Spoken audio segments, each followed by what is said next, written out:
What up, YouTube?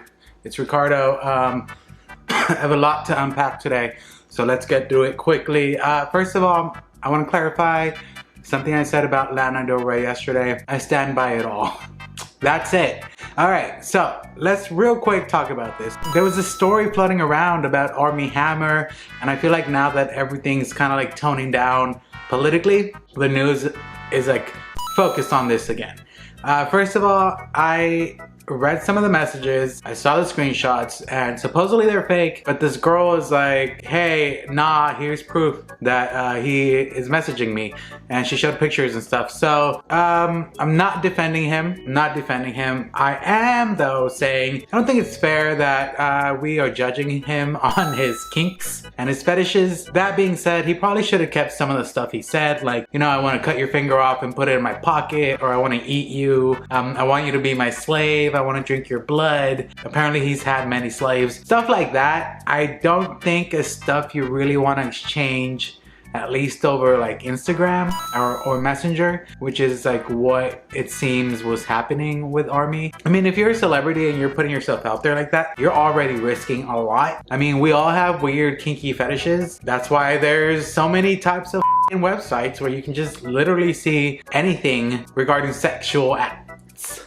you know? But that's not what's wrong here. I think what's wrong here is the fact that he cheated on his wife, and then he's also been doing this to like numerous girls from what I've seen. I don't know, I think he maybe should have just not sent out explicit messages, at least not if he was gonna get so deep. Like the one where he says, oh, I wanna eat you, I'm 100% cannibal, too drunk, too honest, or something like that, right? Like, I get it, you get drunk and then you get loose and you say shit, but Armie, some stuff you just shouldn't say, you know? Alright, so that's my take on that. One more thing real quick. I don't know if you guys have noticed, but as a fan of like genuine 90s R&B, it's been really shitty ever since the streaming services started kicking off and having no access to any Aaliyah music. Like, they have some of her first album, which is cool, but I want to hear songs like One in a Million or We Need a Resolution, Back in One Piece,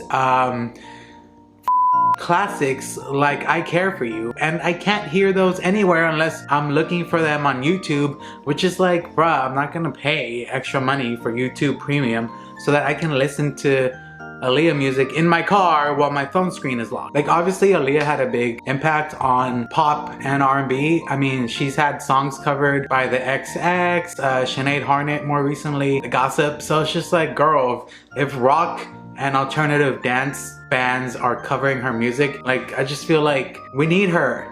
So her family said back in December, according to the Shade Room, that they're working on getting her music back on streaming services, and then they released another Instagram post saying that her music will finally be on streaming services this year. So I'm hoping it really happens. I mean, I feel like it's really hurting her legacy because like young people like my niece and stuff can't really discover her like they can discover the Beatles or David Bowie, Amy Winehouse, you know, like it's hard because that's what everyone relies on nowadays is streaming services. So please, I'm pleading, get that Aaliyah music out quick. Fun fact, they're saying that the reason that it's being held up from being on streaming services is because her uncle, he was the head of Blackground Records, which is the label she was on. And so there's like this whole contractual thing about him owning the rights to her music. And that was the same label that was holding JoJo basically hostage from releasing any new albums.